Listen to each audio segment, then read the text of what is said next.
Salut, ici Bruno Savard. Voici ce qu'on a dans l'actualité en ce moment.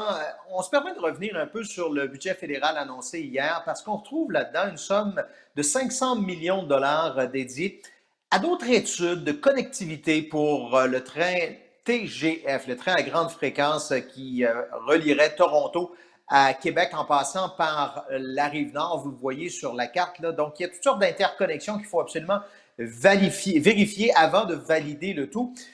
Les élus, tant à Toronto, à Québec, à Montréal, sont déçus. Déception également du côté de la Chambre de commerce de Québec parce qu'on s'attendait à ce que l'annonce officielle soit dans le budget hier, c'est-à-dire la réalisation de ce projet qui est évalué à 4 milliards de dollars. Mais bon, le président du Conseil du Trésor nous dit que c'est un pas dans la bonne direction. Le feu vert est lancé à Via Rail. Via Rail va devoir faire un peu de travail au cours des prochaines semaines et des prochains mois. Va revenir pour nous donner plus de précisions sur ce qu'ils vont faire exactement avec ce montant initial substantiel et leur plan pour la suite. À Lévis, l'édifice que vous voyez là, c'est un édifice patrimonial. Il fait partie du patrimoine industriel classé par le ministère de la Culture. Il pourrait être démoli. Il abritait jadis les 6 Merciers. C'est dans le vieux Lévis. La ville a donné un avis favorable à sa démolition pour la construction d'immeubles à condos. Le GIRAM, c'est un organisme qui se porte à la défense du patrimoine. Déplore cette décision-là. On dit qu'on aurait pu s'en servir là, à la ville de Lévis pour faire un centre d'interprétation.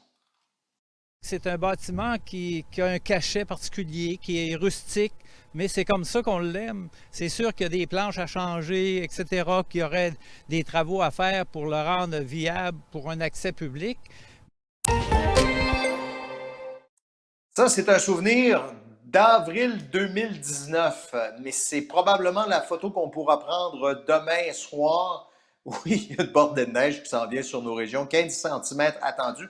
Ça nous arrive de la Nouvelle-Angleterre. Remarquez que ça aidera à faire respecter le couvre-feu demain, parce que c'est surtout demain soir là, que ça va tomber tout ça.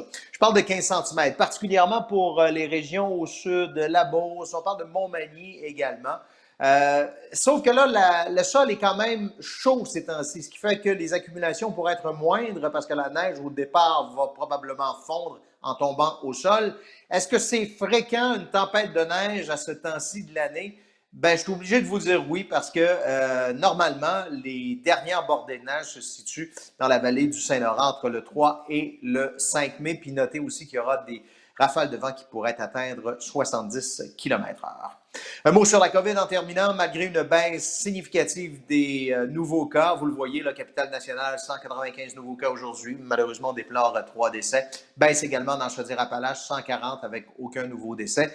Je disais donc, malgré une baisse des nouveaux cas, on voit vraiment que les hospitalisations sont en hausse. On est actuellement au maximum de ce qu'on a eu depuis le début de la pandémie, aux soins intensifs particulièrement.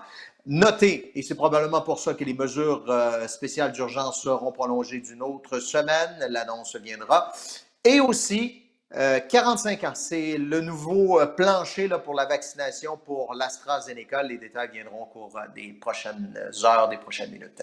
Ici Bruno Savard, salut, bonne journée.